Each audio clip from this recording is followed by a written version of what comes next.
విడుమొరటోడు అని వాళ్ళు వీళ్ళు ఎన్నెన్ని అన్న పసి పిల్లవాడు నవ్వాడు.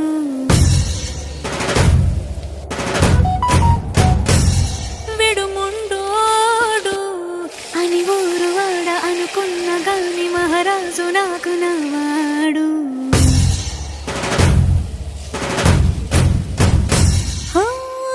మాట పెడుసైనా మనసులో వెన్న రాయిలా ఉన్నవాడిలోన దేవుడెవరికి తెలుసులు నాకన్నా.